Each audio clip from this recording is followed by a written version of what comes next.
ሄርሚ ሄርሚላ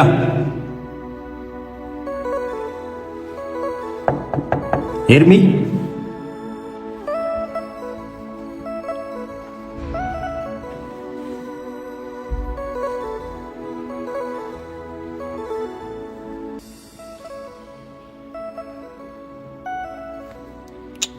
ስልኳን አይሰራም።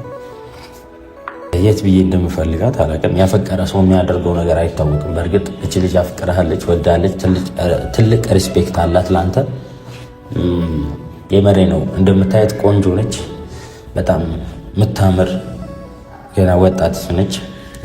ብዙ ሰዎች ልታገኝ ትችላለች። ህዝቡ ጥያቄ ተመልሷል ማለት ነው። እንግዲህ ሄርሜላ ጠፋች። በጣም ብዙ ሰው እየተጨነቀ ሄርሜላ አሁንም እንግዲህ ጠፍታለች ማለት ነው። አቤላዬ እንደተናገረው ሄርሜላ ግን ወዴት ሄዳ ነው? ምን ሆና ነው?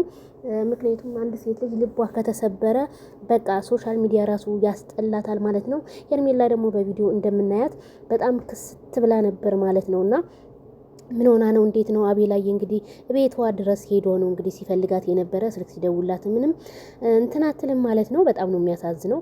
ሄርሜላ እኔ እንደምልሽ ነገር የሰው እቃ የሰው ነው። ምክንያቱም ለአንድ ሰሞን ሊያገለግል ይችላል። ከዛ ግን ወደ ነበረበት ቦታ እንደሚመለስ ራስሽን አንደርስታንድ አድርገሽ ዝግጁ መሆን ነበረብሽ ማለት ነው።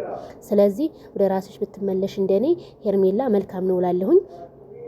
ዩቱብሽን እንደ በፊቱ ብሰሪ ጀግና ብትሆኚ በቃ መልካም ነው። ስለዚህ ሩታም ደግሞ የራሷን በቃ የራሴን የምትለውን ባሏን ነው የወሰደችው፣ የልጇን አባት ነው የወሰደችው። አንቺ ግን በዚህ ተበረዘሽ ከሚዲያ ከምትጠፊ ምን አለ ብትመጪ። ለካ ሄርሜላ ብዙ ሰው ይጠላታል እንላለን፣ ግን የሚጠላት አይደለም የሚበዛው፣ የሚወዳት ነው የሚበዛው። በቲክቶኩም በምኑ ሄርሜላ ጠፋች፣ በሶሻል ሚዲያውም እንደዛው እንዳለ ሄርሜላ ናት የምትጎዳው እያሉ ነውና ሄርሜላ ጠፍታለች እየተባለ ነው። ቤተሰብዬ ላይክ ሸር ይድረስ ለሁሉም።